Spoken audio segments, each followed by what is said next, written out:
Thank you so much for joining our podcast series, Sharing the Legacy. My name is Daniel D'Amico. I am the Worship Arts Director here at First Lutheran. This podcast series is in part to celebrate the 150-year anniversary of ministry of First Lutheran Church. And in doing so, we are exploring the legends of the Bible, but also the legends of our faith and our community here at First Lutheran and in the Fargo-Moorhead area. So today, Pastor Marty Tollefson is sitting down with longtime member Chet Leverson. Chet shares his faith, tells stories of what it means to be a member here at First Lutheran, and discusses how times have just changed. We are grateful for Chet being willing to share those stories, and we just ask you to stay tuned as more episodes are coming from more legends as we continue to celebrate 150 years of ministry, and we look forward to the next 150 years. Tell me the names of your two daughters again. That's Mary. Mary? And the one she's working from home with U.S. Bank. That's Karen. Karen, Marie, and Mary Kay. And they're good gals, both of them. I say that Mary is the best doctor I've got, and Karen is the best auditor. They make things easy for me. Yeah. It's nice to have kids that are right there at your hand. That's right. Yep. So, how many years have you been a part of First Lutheran? I've been for 95 years and 11 months as of today. My entire life. First Lutheran has been a very important part of my life because I was baptized here. I was confirmed here.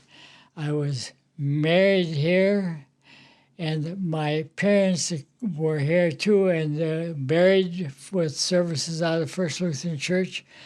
I grew up, my dad and I, when my mother was pregnant with my older sister, Beverly, wintertime, we would walk to church because the streetcars couldn't run.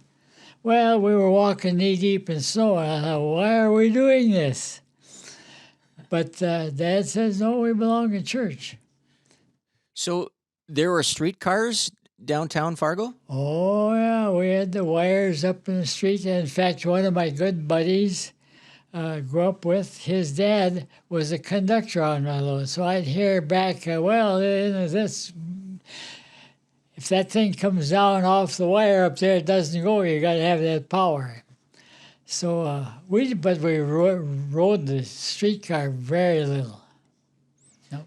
So now you've been a member of First Lutheran almost 2/3 of the entire existence of First Lutheran, because we're going to be celebrating 150 years this fall, and you've been here as a member all your life, almost 96 years.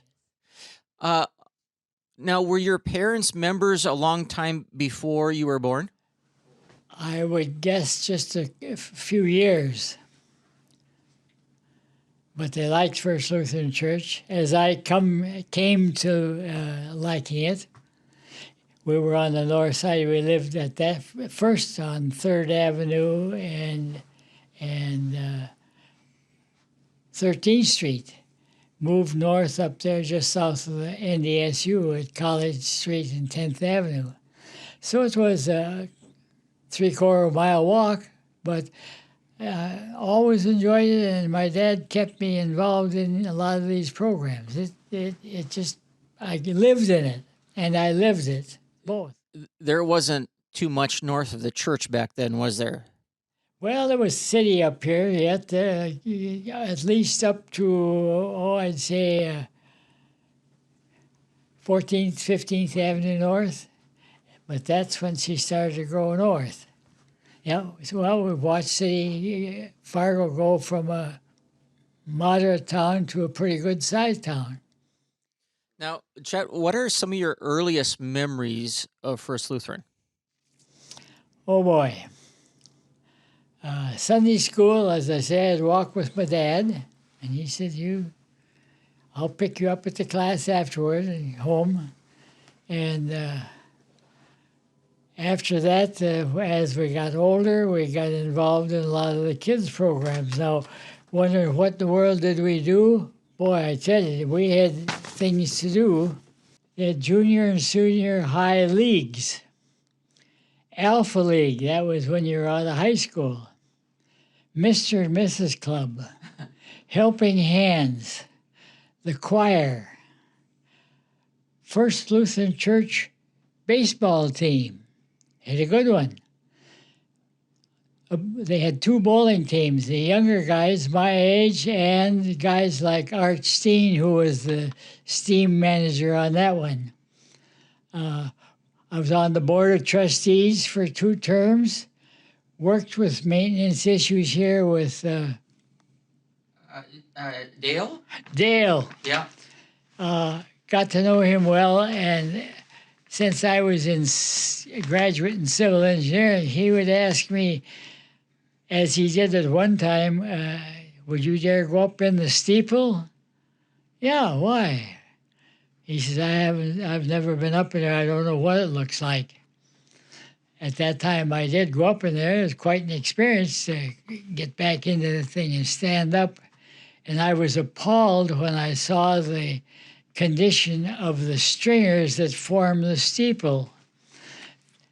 Apparently, they hadn't painted them, they hadn't waterproofed them or anything, and sitting on the bottom down there with louvers open, there was moisture in there, and they were rotting off at the bottom. Well, Lace Dale said, can you draw it up? I said, no, I'm a civil engineer, not a structural.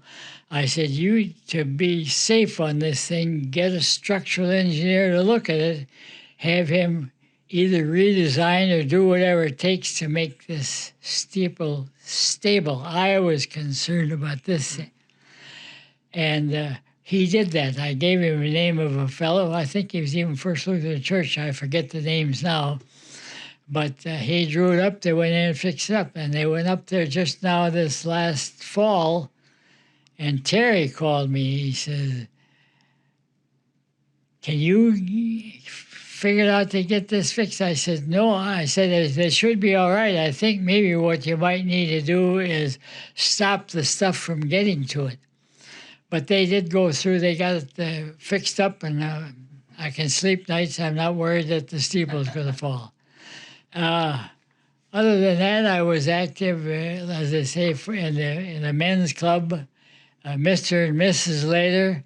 And it's one of the sad things when you get around to talking, what about today? Well, that Mr. and Mrs. Club fit in with young couples, newly married and members of the church, and it gets these people involved with church. So it was good that way, but we met a lot of nice young married people. So you and Betty got married here at First? Married at First Lutheran Church. Her parents were members here.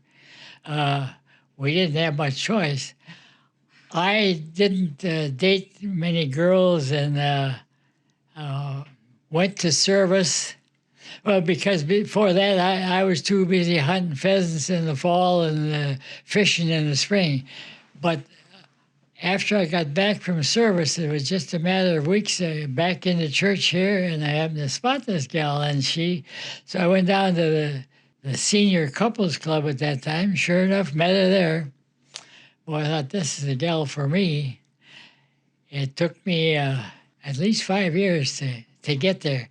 She was 4 years younger than me, and I knew, don't mess with anything. She's going to go to school, and she said, on top of that, I'm going to go to college. And she had told her parents, no, I won't get involved. So after she graduated, she took a job up in Mayville, North Dakota, teaching home economics.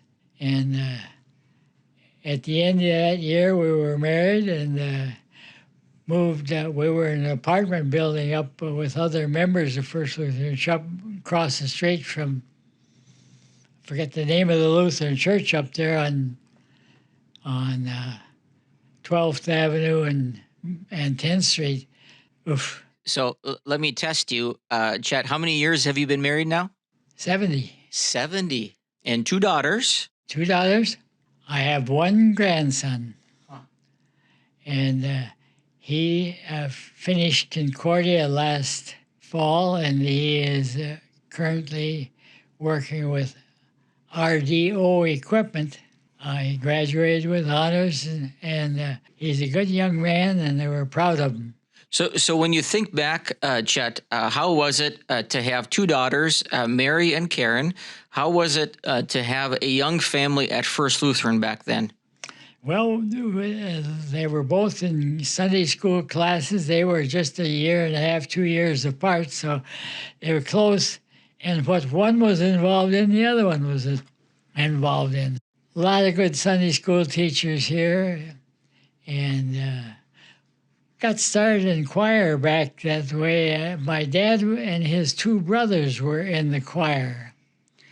And the first year that they were going to do the cantata, the last words, he came to me and he said, "Can you get some of your young guys there?" We were teenagers. He said, "We're short because of the war. Everybody was in service if they were healthy." He said, "Can you find some guys that could sing tenor and a few baritones?" Well, I rounded up 7 guys. After singing it the first time, I was so moved by it that I wouldn't pass up an opportunity since then. So we've done it several times in the interim. There were many years there when they didn't do it, but it takes a good conductor. It's not an easy piece of music, but it gives you a good finish when you're done. That last word, wow, the power in it. Talk about what do I like about First Lutheran? We've got an organ up there that's second to none. And that organ does so much for our music program. Well, getting back to the cantata for a moment, do you remember what year it was, the first year? I would guess it was 1943. It was that long ago. It could conceivably have been 44, but it's right in there because I was senior in high school, and so my guess is 43. And you've almost sung in all of them, haven't you? Here, about all of them. I missed the one last fall after I fell and broke my hip. Yeah, it's an experience, and I talked to a young fellow who sat in front of me in church. I talked to him. I said, "You sing good. Why don't you come and sing?" He says, I haven't sung in a choir." Well, I said, "You sing good. You stand right by me, and it wasn't long, and the cantata was coming up. You better make up your mind. You're going to practice, get into this thing too." Well, as it turned out, I fell and couldn't sing this year because of the surgery, but he went and sang that. He said, "That's quite a deal." I said, "It'll stick with you for your life. You'll always remember that."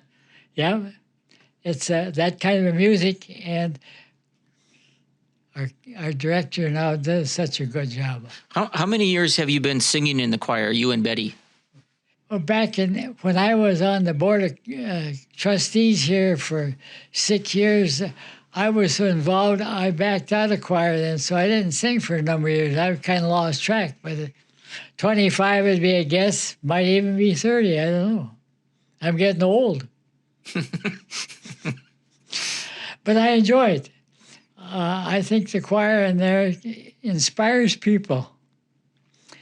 And if they're working with you to sing things that back up what you're going to bring us in the sermon, it's a team effort and it's got power. Yeah. Tell me, Chet, you've seen a lot of things over the years in the church. What are some of the changes that you have seen at First Lutheran in your lifetime?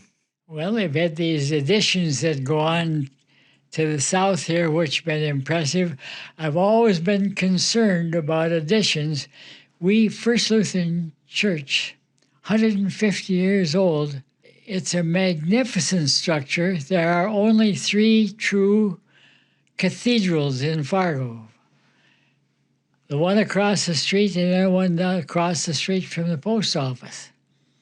But they've done a good job. To think that 150 years ago, a bunch of these Scandinavians could get together, make up their mind, and to pay for this building and build it, it's magnificent. It's been one of my concerns. I want to preserve it. I was concerned back here 10 years ago. I'd go to that east wall, and you could take a knife and run it into the brick joints. Something's going to happen here sooner or later. They finally did get it together and retouched it, so it's in good shape now. Thank the Lord. Yeah. So when you look back on the history of First Lutheran, and you kind of mentioned this already, what inspires you when you look at those that have gone ahead of you? We might call them legends that, we stand on the shoulders of those who go before us. When you look back on the history of First Lutheran, what inspires you? Oh, boy. Not only the Sunday school teachers but they would encourage you into the program, sing in the choir. Why don't you come out to the Luther Leagues? That doesn't just happen. People are kind of pointing the way, and we're always happy for that. There's been a lot of them, and today that congregation is full of people. I say hello to a lot of them because I've seen them for the last 50 years. Marvelous men and women alike. Boy, they're backing this church to the hilt. Yep. And gives you a good feeling. I like to be on a winning team. And when we finally we won the tournament, softball tournament, I think it was Kindred we played, all the Lutheran churches around it. And then the bowling team, the seniors had been top bowlers in Fargo for years. With our younger group, I suppose 25 to 30, came down to the last weekend and we played our other team and we beat them in bowling. And I remember Art Steen wasn't very happy about that. He was quite a promoter. And incidentally, his wife, Myrtle Steen, she was the conductor of the choir way, way, way back then. It takes patience when you work with all these Norwegians out here. When I hear the choir sing something special, I get a hold of the choir member. Boy, did that have power. And power, what it takes. Yeah. When you get people here, we're doing what we want to do at First Lutheran Church. How over the last almost 96 years, Chet, how has your faith grown? Well, you have to live it. It's with you every day, and as you have events that come up. When my mother passed away, it was tough. And same way with my father. But these people that encourage you, they keep pointing you the way, encourage you to be a part of these things. And then you got good friends. Bob Shirley was a good friend of mine, the best friend I had up until about 35, 40 years ago. He married a gal. He was a civil engineer, too, moved down to the cities. He was dancing with his wife. One minute, he was up, bang. He dropped to the floor. He was gone. Came as a terrible shock. You lose these people. Goodwin Huff, I grew up with him. Another good family. Goodwin sang in the choir. We went to school together, Roosevelt School and Central High. He went over to Concordia, so that pulled us apart for a few years, but he's part of the family. Mm-hmm.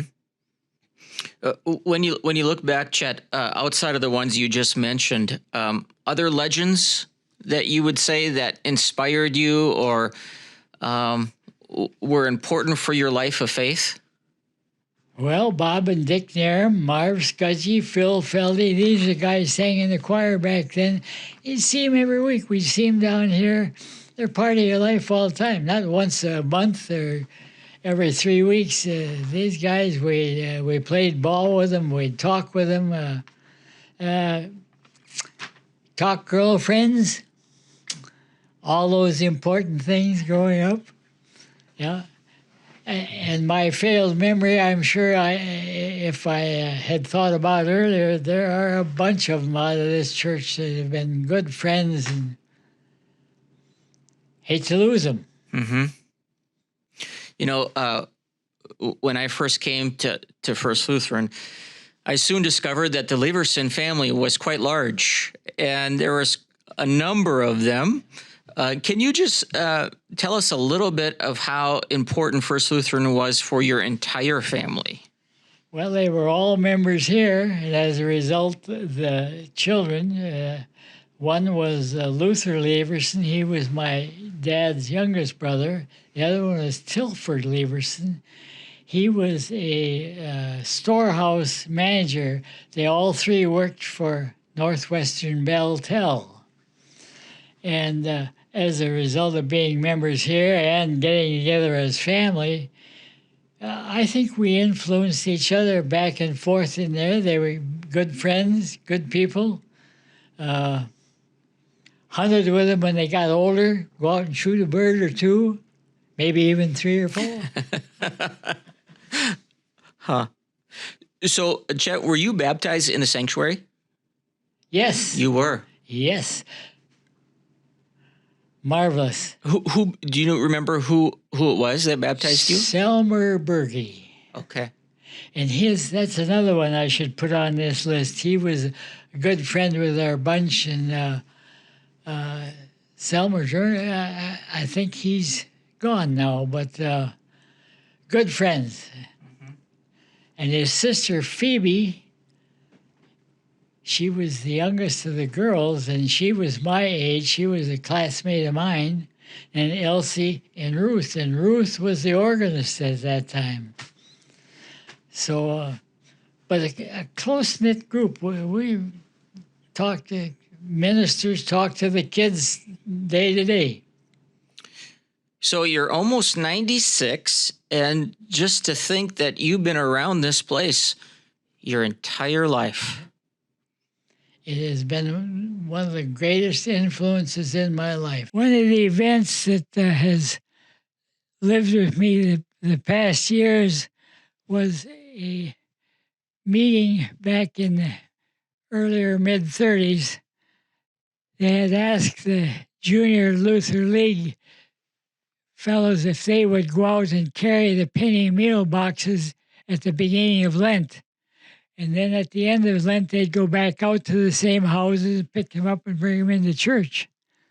It was my good fortune to have the name of Morris Jones.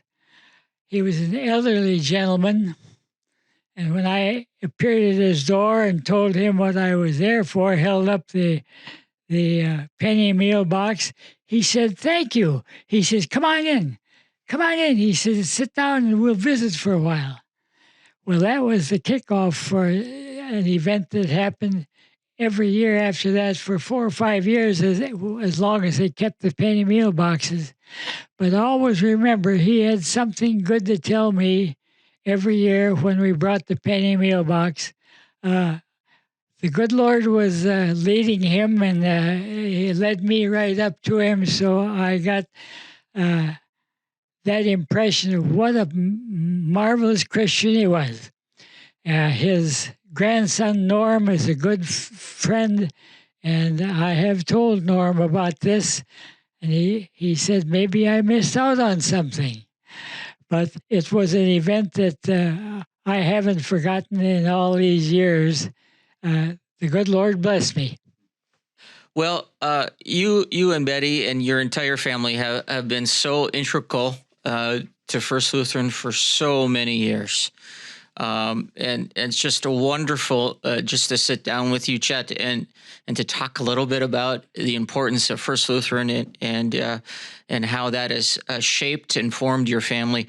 Now, as we celebrate 150 years this coming November, what are your hopes and dreams for First Lutheran as we move into the future? What would be some of your hopes and dreams?